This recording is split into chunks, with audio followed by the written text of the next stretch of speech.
Hello everyone, and once again welcome to the channel. And today I have a very special guest, and her name is Elizabeth Ngozi. And Elizabeth is actually an author, and she has 4 books: Tatiana, also Molly, The Shine, and Just Like the Bird. And she's gonna be talking a little bit more about these books as we move on to the interview. Tatiana is very inspirational to the community. She's originally from Nigeria. So I just wanted to bring her to the show to share her stories and also what she's been doing currently. So the floor is yours, Tatiana. If you want to introduce yourself, even though I've done it, if you want to introduce yourself a bit more, where you are born and where you went to school, and a little bit about yourself so the audience get to know you a little bit better. Thank you so much, Kwabena, for having me. Yeah. My name is Ngozi Elizabeth Mbono. Just like Kwabena said, I was born in Ottawa, raised in Africa, Nigeria, to be precise. And I studied microbiology, and then after my university, I decided to come abroad, come back to where I was born. And I've lived here for quite some time. I was in Toronto for like 20 years until I moved to Kitchener 2 years ago. Just during the COVID, I decided to move to Kitchener, and I'm loving it here.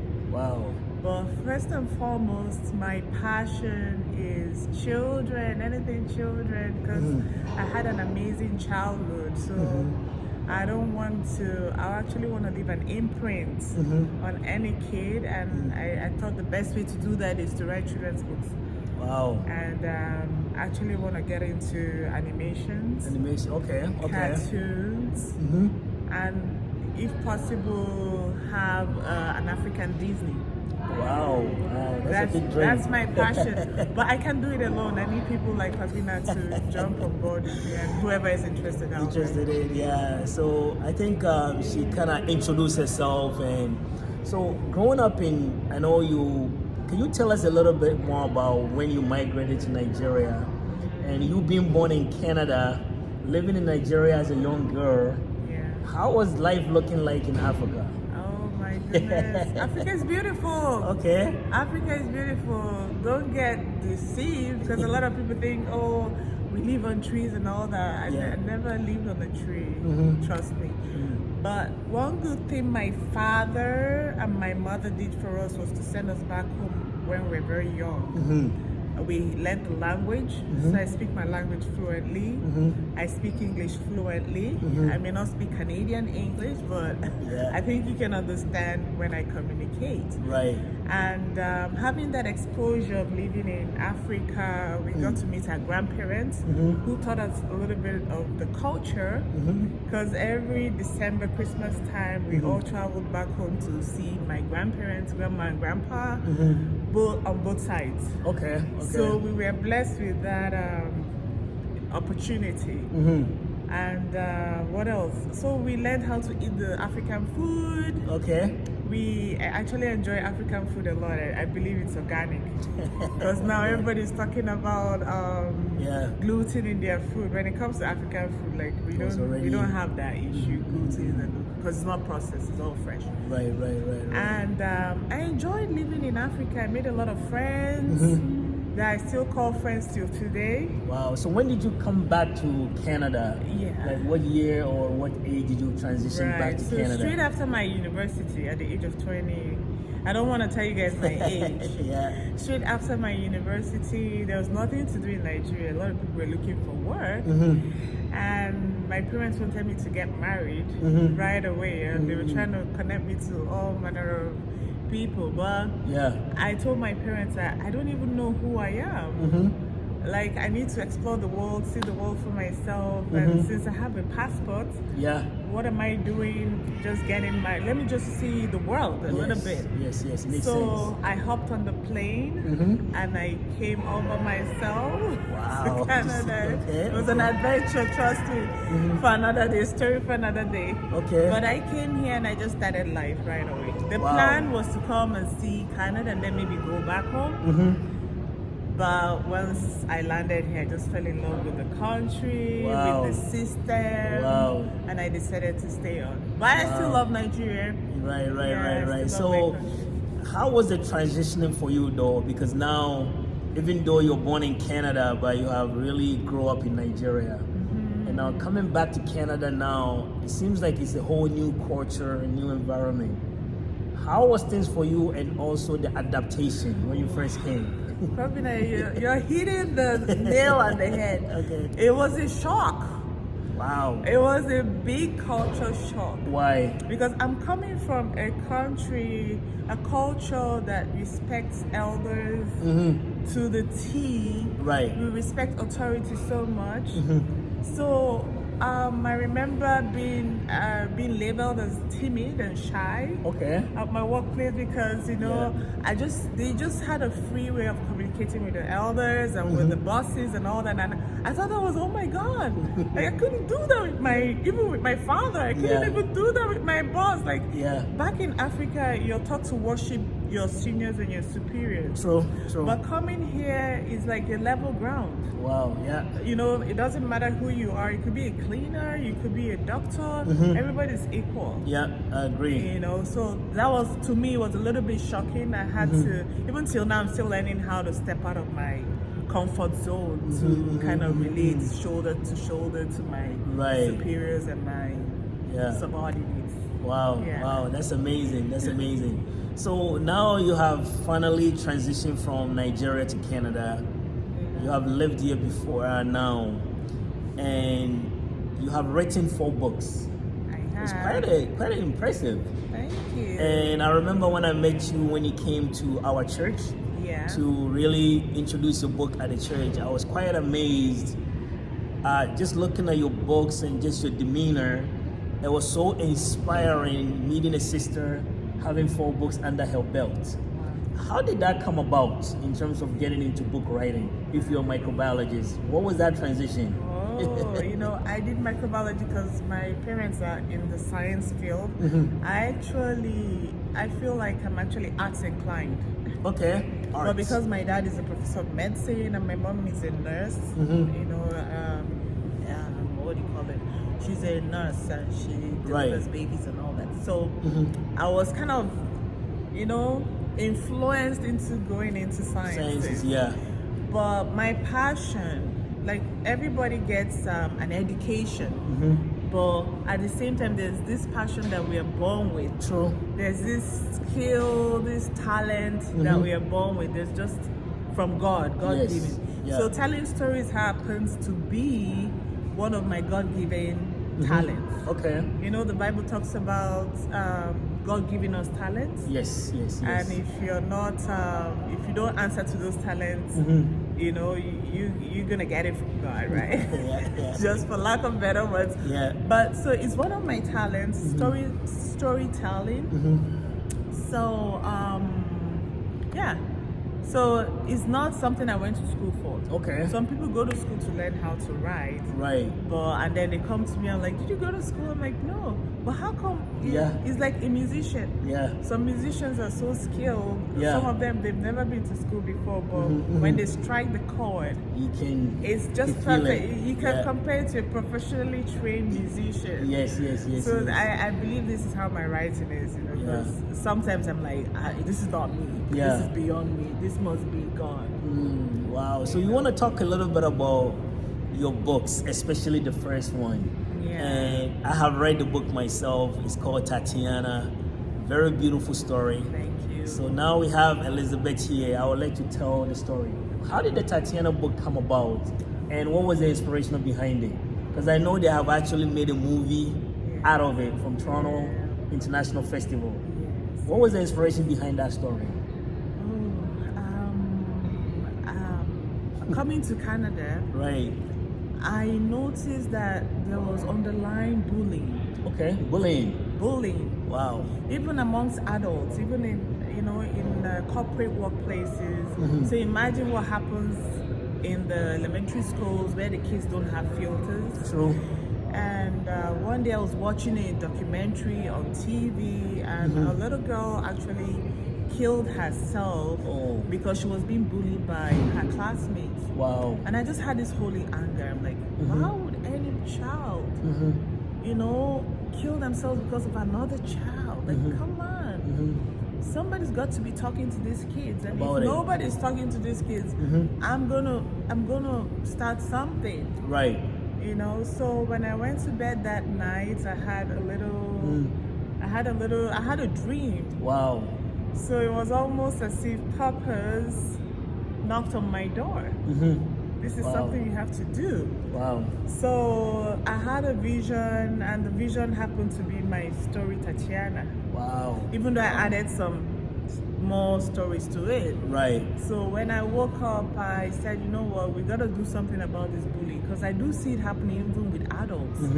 And as adults, you wonder, or you can cope Yes. with a bully. Right. But it's not easy. Yeah. It's very subtle. Yes. So how do we start attacking this thing called bullying? Right. So we gotta start from the kids, so that when they grow up, they know better.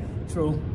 You know, so the reason why I started writing about bullying is just to help kids that are victims of bullying to overcome. Right. I mean, there's no real method to this madness. Right. But at least if you know who you are, it's easy for you to face your bully Right. eyeball to eyeball and let the person know that, hey, you can't do this to me. Yeah. Just stand up for yourself. Instead of killing yourself, you know that you have every right to stand up and For yourself. face your fears. Wow. Wow. Wow. And how did the book actually translate or became a movie? Because, you know, it's one thing to write a book, and there's also one thing to take it to a next level, which is actually becoming a movie. Right, right. How did that come about? Can you tell us a little bit about it? Yes, Kwabena. You know what? I knocked on many doors when I wrote my first book, because when I held my book in my hand, like Yeah. sometimes I get emotional talking about it. When I held it, was like holding a child in your hand, Right. and I didn't know that my ideas can become reality. Wow. So I learned something about imagination, that whatever you imagine can become reality. Wow.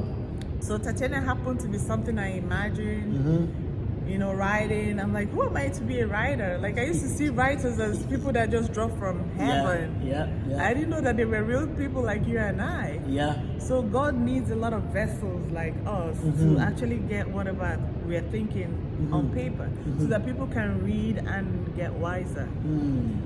So my first book, Tatiana, like I said, I knocked on many doors. So I happened to knock on this woman's door. She owned a company called Film Berries. Oh, wow. Okay. So she taught kids how to make movies Okay. with claymation. So she did a lot of movie making with claymation. And it's funny that her name happened to be Tanya. Wow. Yes. Tanya. Wow. And when she read my book, she got very emotional, and she said to Wow. me, Elizabeth, this is my story. Wow. Everything you wrote in this book happened to me. Wow. And I gave her a copy of my book, and I said, this is just for you to read Wow. and to share with your kids. And a few months later, she approached me, and she said, she happened to be a teacher in one of the elementary schools in Toronto. Okay. Okay. So she approached me and she said, I'd like to use your story to make a movie Wow. for the kids at the Toronto International Film Festival. Wow. And I'm like, why my book? Because there's tons of books out there. Yeah. Little me, what are you doing, Tanya? Yeah. Nobody knows you. Nobody knows me, Yeah. like, you know. Yeah. So she made a movie. She got me to talk to the kids in the school. Wow. And I spoke to them. I said, this is my first baby. If you guys are going to make a movie, make the best out of it. Wow. So my book happened to come second. Wow. And there was, they had to pick. Yes. Yes. Yes. There's a lot of kids made movies. Yes. Like up to 20 schools were Wow. involved. Wow. But my story came second. Tatiana Wow. came second. A little boy that wrote something about, I don't know what he wrote about, but he Yeah. was also part of the kids that made my movie. And he thanked me, said, Wow. the reason why I came first is because I listened to everything you said and I implemented it in my own work. Wow. And I'm like, I was Wow. blown away. I was Wow. like, even I made one of them the director. Wow. She said, Elizabeth, she held my book in her hand. She's like, I Wow. love your book. Wow. I mean, these kids are cheering up for me, and I'm like, oh my goodness. Wow. You know, if I haven't done anything good in my life, I know Yes. that book is one good thing. You know, I can God bless children God bless. with. Yeah. You know, not even me. You know, Yeah. just read, learn a few things. Yeah. It's magical. It's beautiful. It's engaging. It's something that when you read it, you can even build on it. Yes. Because this is yes. what we want the kids to do. You know, Yeah. you read a book, but then your imagination takes you to another level. Yes. Where yes. you're building on a story Yes. that I wrote. Yes. You know, so I will say that Tatiana, I met Tanya, and Tanya decided to make a movie. And the rest is history. And the rest is history. Until today, she still calls me. She still calls me to give her some of my stories so she could make a movie. about But I'm it. like, no, I didn't make money the first time. You know? But it's all good. It's all good. Wow. Yeah. So now you have written 4 books now. So after the Tatiana, can you tell us a little bit more about other projects that you did that was also equally inspirational? Other books. Right. So with Molly, the best behaved student, when I was 7 years old, I won an award. I won the best behaved student In Nigeria. in Nigeria. Wow. And I went to one of the best schools where I live. It's called University Primary School. So shout out to UPS kids, campus kids, Yeah. Mrs. Moneke, whoop whoop. Yeah. So we are taught French in my school in Nigeria. And we were taught using the Montessori. Sorry. Okay. Montessori, this was back in the day. Yes. We had my music teacher, Mrs. Wankwo, shout out. Yeah. God bless her, may her soul rest in peace. So all these people helped to, you know, mold us into who I am today. So I can't say I am who I am today because I just arrived. Came out of nowhere. There were people that actually made us, they spoke into us, they taught us how to behave, they taught us how to think. You know what I mean? So, you know, I'll give all those tribute to all these people and my parents too, mom and dad. Yeah, shout out. My brothers, I've got two wonderful brothers, you know, and the neighborhood where I grew up was also very amazing. So that's what inspired you to that book. That book was written because I won an award as best behaved student. Wow. And why did I win an award? Because we had some disabled kids in my class Yes. with 3 fingers and maybe some of them limped. So what I did was take them out during lunch break and make them shake people, ordinary people with 5 fingers. Wow. And when they shake their hands, they're like, oh my God, oh my God, somebody 3 fingers. Wow. And I'm like, but the 3 fingers is just like your 5 fingers. Yes. And I was as little as 8, 7 doing this. And so I was able to get those disabled kids to make friends with people that were not disabled. Wow. So their life was never the same. So they were always on their own, feeling very inferior. Wow. But as a kid, I learned how to involve everybody. Whether you've got 3 fingers or 5 fingers, we're all the same. Wow. But you didn't actually know then that was gonna be your story in the future. No, I didn't know because Wow. I was just a kid doing my own thing. Wow. And many years later, I want a lot of kids to be like that. Wow. I want a lot of kids. I don't want them to look down on disabled people. Yeah. You know, it's just it could happen to anybody. Yeah. We don't laugh at them. Yeah. We encourage them and we include them. Yeah. It's all about being inclusive. Yeah. And I learned that as young very as young 7 years old. Wow. So I think that's more like the essence of, you know, Elizabeth and these books that she's written is all about that inclusiveness. No kid is left behind and every kid can shine. Hallelujah. So now you have written these 4 books now. Yeah. what is the future looking like in terms of writing? Is it something that you're gonna pursue to bring more books or even autobiography at some point? Are you looking to do collaborations in the future, or what is the future plan for you? Yeah, you know, in terms of collaboration, I always tell people, you know, I'm not very good at collaboration. Okay. I can give my 2 cents. Okay. But I can also guide you on how to write your own story. But I believe that we are all responsible for writing our own story. And the future, what does it look like? The future looks great. Okay. You gotta be positive no matter what, right? The future looks bright. You just need to surround yourself with the right people. Once you surround yourself with the right people, you surround yourself with the right mindset, I think you can beat all odds. Does that mean that we're expecting more books to come? Or of course, there'll always be, you know, as long as I've written the first one, which was quite challenging. Yes. I mean, there's no limit to this thing. Wow. Unless I'm the one that wants to stop myself. But it does take time. Writing is not something. I write for kids because it's easy for me to write for kids. Right. I could write for adults. I just feel like adults are already set in their ways. And I mean, if you're going to tell an adult how to think, you might as well be knocking on a hat, on a gold boot, on a gold wall. Right. You know, but not to say that people are not open to changes or open to other people's stories. But I choose to write for children. I just choose to write for kids. Yeah. So it looks like there might be another book coming. And also... And the title is Tick, Tick, Tick, Says the Clock.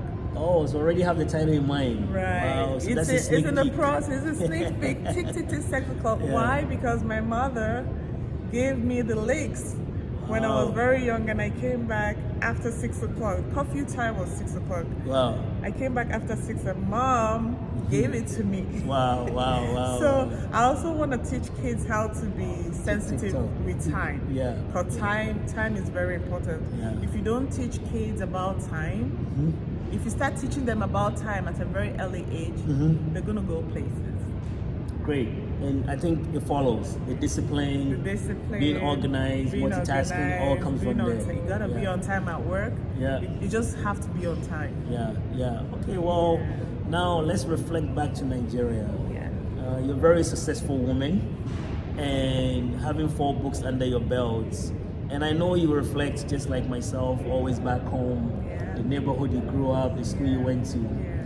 What are your plans for Africa in general, specific Nigeria? Do you have any plans of going back there, set non-profit organizations, or what is your plans long-term for Nigeria or Africa as a whole? Oh my God. Kwabena, you ask me questions that make me want to cry. Yeah. Well, because I dedicate all my books to orphans. Like if you open my book, you're gonna see this book is dedicated to orphans all over the world. Yeah, I've seen that, So my long-term goal is to set up a state-of-art orphanage in at least 3 parts, somewhere in Nigeria. Okay.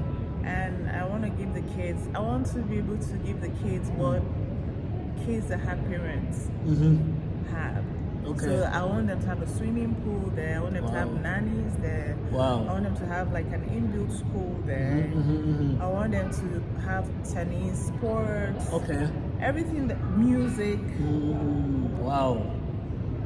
That's my. So if you guys buy 1 book, we get people to buy 1 book. We can actually achieve this goal. Yeah. So now speaking of buying the book now, if we are lovers of books and we want to buy some for our kids and our loved ones, where can we find these books, or where can it be? Right, so you can find it on Amazon. It's on all Amazon platforms. You can go through my website to the Amazon platforms. It's the website is www.cookiereads.ca. So cookie, like the cookie we eat, and reads, like a cookie reading. Yeah. So it's COOKIEREADS.ca. Cookie Reads. Yeah. So you can be able to find it on the Amazon platform. Right, and on Facebook too. I'm trying to set it up on Facebook Marketplace. Yes. On Amazon.com.ca. Yeah. Type in Ngozi Elizabeth Mbono on Amazon. All my books will come up. Yeah. So I'll put all the descriptions under the video. So anyone that will be passionate enough or would like to support this journey will be able to go there and buy these books. I myself have read the books, and I spent almost like last night around 2 a.m. reading these books, and it was very fascinating and very gravitating. So if you have any children, is it any age specific or elementary school? I'll say Elementary school. from primary 1 to primary 6, grade 1 to grade 6. grade 6? Yeah, for sure. So Elizabeth, thank you very, very much. Such a wonderful interview. Yeah, And thank you so much, and looking forward Thank towards you your so other books as much. well. Okay? You're a blessing. Thank you so Thank much. you. God bless you.